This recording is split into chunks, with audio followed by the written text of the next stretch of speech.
네, 바른 시각으로 보는 바른 경제 이어가겠습니다. 바른경제연구소 강신철 교수 자리했습니다. 교수님 어서 오십시오. 예, 안녕하세요. 네, 자 미국 바이든 대통령이 우리나라를 방문해서 윤석열 대통령과 한미 정상회담을 마치고 IPEF 출범을 선언하기 이제 일본으로 갔습니다. 오늘은 2박 3일간의 이 방미, 한미 정상회담 등이 남긴 경제적 의미와 성과 또 앞으로의 전망 등을 함께 짚어볼 텐데요. 교수님 이번 한미 정상회담에서 그러니까 경제 분야에서 어떤 성과가 있었는지 먼저 정리를 해주신다면요. 예, 한마디로 사실 아무것도 없었습니다. 아, 네. 이번 한미 정상회담에 대해서 우리나라 그 삼성, 현대 등 그 일부 재벌 기업들의 미국 내 기업 이미지가 좀 올라갈 것 같아요. 근데 이것 말고는 한국 측의 경제적 성과는 없었다고 저는 봅니다. 우리 쪽의 경제적 성과. 네. 그러니까 미국 측에서는 적어도 수십조 원 이상의 그 투자 약속을 받았으니까 상당한 경제적 외교적 성과를 거둔 셈이고요. 대부분의 보수 언론에서는 뭐 윤석열 대통령이 마치 대단한 경제 외교적 성과를 거둔 것처럼 치켜세우고 있지만 글로벌 포괄적 경제 안보 협력을 강화한다. 이런 그 외교적 수사 외에 실질적으로 한국이 어떤 경제적 성과를 거뒀는지 반문하지 않을 수 없습니다. 한국 기업들이 미국에 수십조 원을 투자하기로 한 것 말고 구체적으로 약속받은 경제적 성과가 우리나라한테 뭐가 있는지 저는 아직도 찾을 수가 없습니다. 네, 경제적 성과 우리에게는 찾기가 힘들다. 네. 교수님 그 이번 정상회담에서 자주 등장한 단어 글로벌 포괄적 협력 관계라는 말인데 이게 어떤 의미입니까?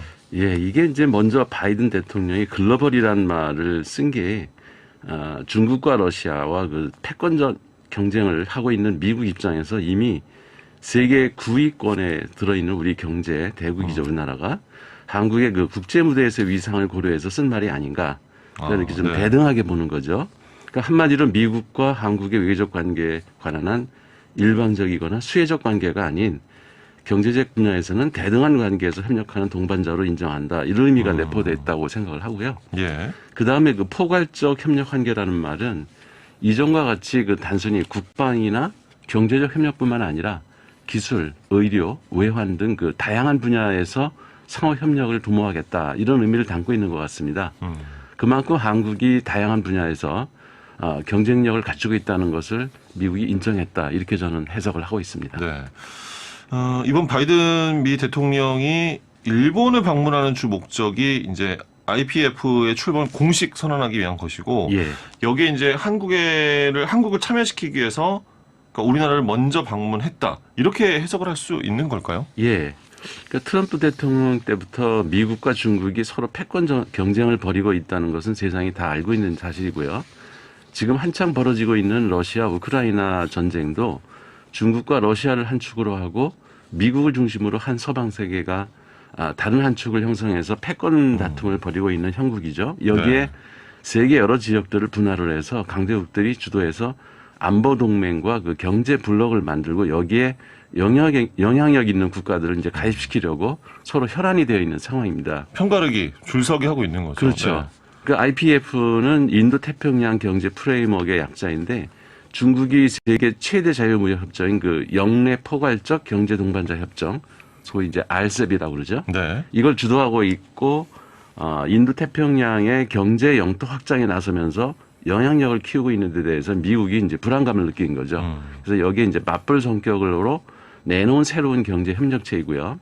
그래서 IPEF는 미국이 글로벌 공급망과 인프라 그리고 디지털 경제, 신재생 에너지 등 분야에서 아시아 태평양 지역 그 동맹 파트너들을 규합해서 경제 그 연대를 하나 만들자 이런 생각을 갖고 있는 거고요.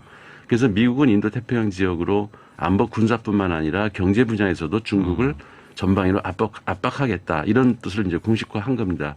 여기에 이제 한국을 참여시키려고 여기 먼저 온 거죠, 사실은.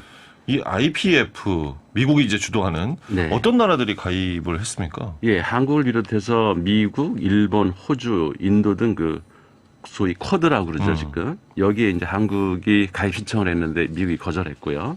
이 4개 나라하고 뉴질랜드, 싱가포르, 그리고 말레이시아, 필리핀, 인도네시아, 베트남, 태국, 브루나이 등이 참여해서 총 13개국이 참여하고 있는 그 경제단체입니다. 네.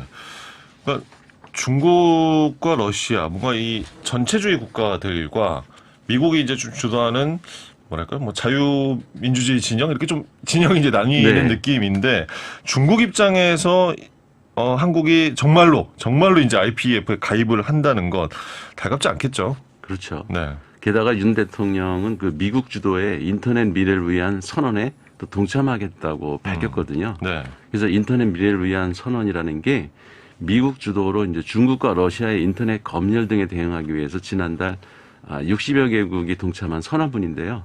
중국이 되게 지금 껄끄러워하고 있습니다.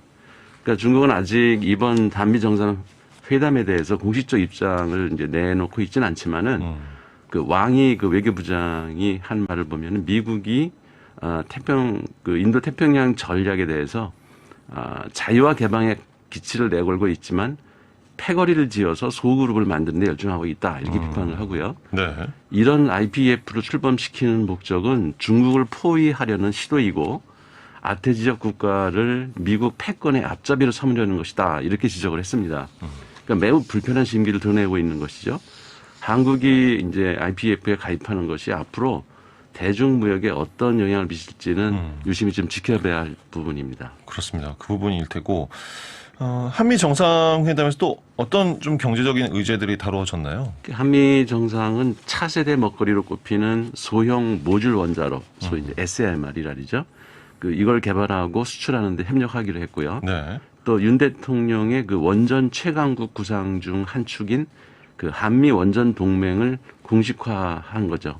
그러니까 두 정상은 원전을 청정 에너지 경제 성장과 글로벌 에너지 경제 안보 증진의 필수적인 부분으로 보고 해외 원전 시장에서 원전 기술 이전과 수출을 위해서 협력하기로 한 겁니다.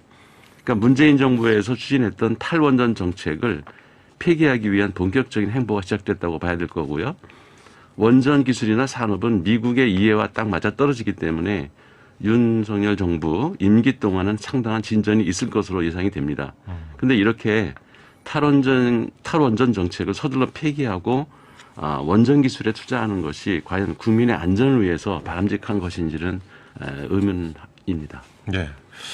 앞서 이제 한미 정상회담의 경제적 성과가 미국 측에 상당히 이제 컸다 이런 지적을 해 주셨는데 우리나라 기업들이 미국에 어떤 투자를 하게 되는 건가요? 예, 제일 먼저 그 정의선 현대차 그룹 회장이 5월 21일 미국 조지아주에 55억 달러를 투자해서 전기차 및 배터리 셀 공장을 짓겠다고 발표를 한 지 하루 만에 바이든 대통령과 공동 그 기자회견을 갖고 미래 그 모빌리티 분야에서 미국에 추가로 50억 달러를 투자하겠다 이렇게 약속을 해서 총 엄청난 규모네요. 105억 달러를 미국에 투자하겠다고 약속을 했고요. 네. SK그룹도 오는 2030년까지 미국에 520억 달러, 약 66조 원을 투자할 계획을 발표했고요. 그러니까 투자 분야는 전기차용 배터리와 수소, 그리고 에너지 솔루션 등 친환경 분야입니다. 한화솔루션도 미국에 약 2천억 원을 투자해서 1.4기가와트 규모의 태양광 모듈 공장을 건설하겠다고 발표를 했습니다. 네. 그리고 하나그룹은 이미 2019년부터 미국 조지아주의 그 미국 내 최대 규모의 1.7기가와트 규모의 태양광 모듈 공장을 가동 중이거든요. 그러니까 총 그러니까 한 4기가와트 이상의 모듈 생산 시설을 갖추게 되는 거죠. 한편 그 삼성 SDI가 세계 4위 완성차 업체인 스텔란티스와 추진하는 조인트 벤처 설립을 위한 본계약을 마무리하는 단계에 와 있고요. 그러니까 한국 배터리 기업들도 가속 페달을 밟고 있습니다. 그러니까 배터리 3사, 이제 소위 이제 LG 에너지 솔루션, SK온, 그리고 삼성 SDI 등 그 기업들이 북미 지역에서 17조 5천억 원에 이르는 투자 계획을 수립한 상태입니다. 그러니까 이와 같이 한국 기업들의 미국 내 투자가 이미 진행되는 것도 있고 이번에 신규 투자 계획을 밝힌 기업들도 있는 거죠.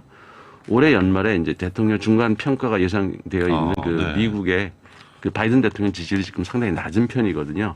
근데 이런 거를 어찌 보면은 그 커버하기 위해서 한국에서 대단한 경제 외교 성과를 거둔 것이라서 이게 선거에 영향을 미칠 것 같다는 생각이 듭니다. 그렇군요. 알겠습니다.